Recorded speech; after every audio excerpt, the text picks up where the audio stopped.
And, I went to treatment for the first time.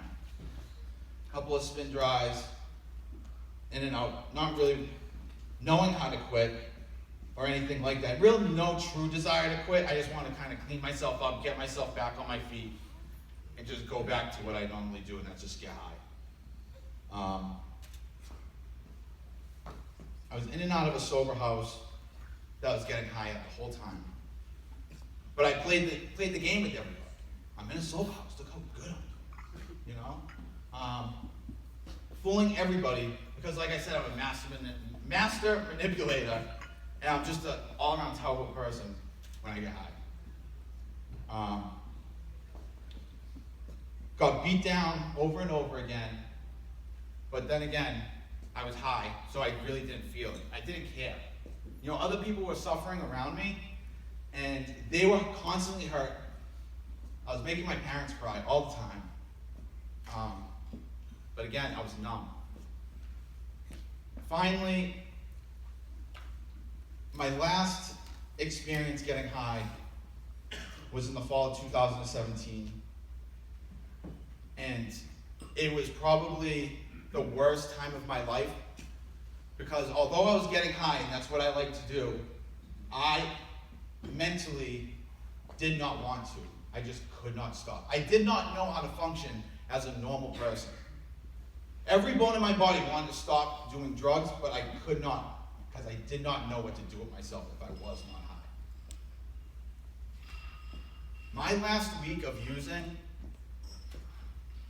was overdoses, car crashes, under the influence, and things like that. But that's not what brought me in to Barry's when detox the last time. That wasn't enough. And any normal person you say that to, they're like, oh my God, that's awful.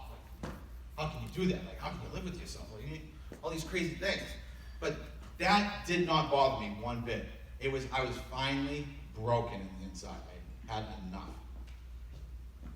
In October 22nd, 2017, I went to detox for the last time. I didn't know what to do. I didn't know how to get sober. But I was giving it, the best effort I had as of yet.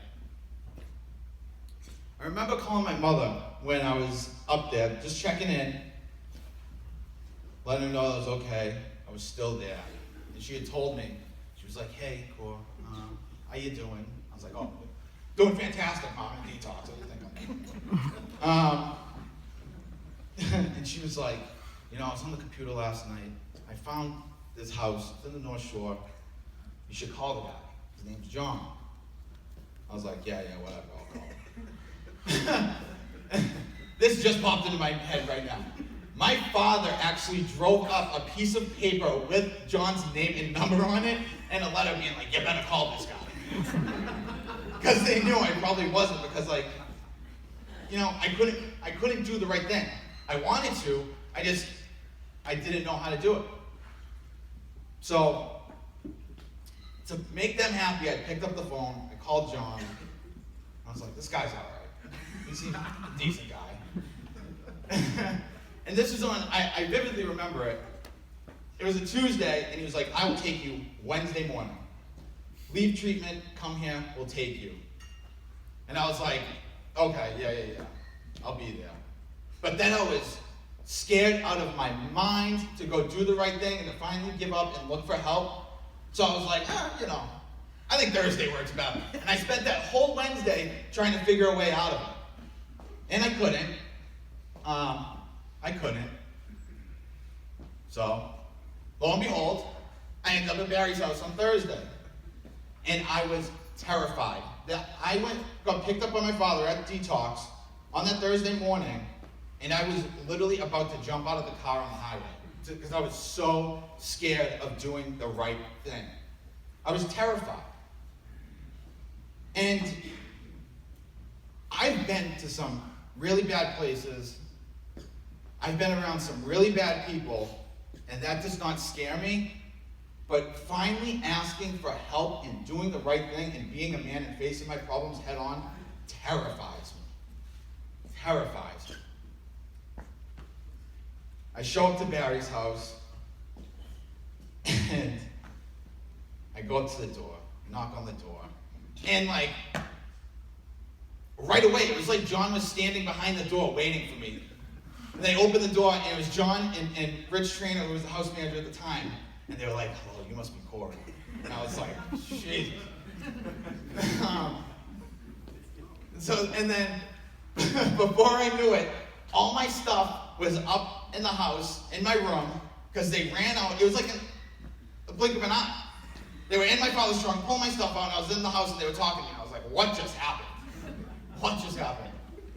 So, I get there, and just like John said, I was miserable. Miserable. I was like, I'm not staying here. This is stupid. But I was like, whatever, I'll give it a couple days. And a couple days turned into 11 and a half months at that house. And I can't even describe or tell you what that house means to me. But that house is so much different than any treatment facility, any sober house, anywhere.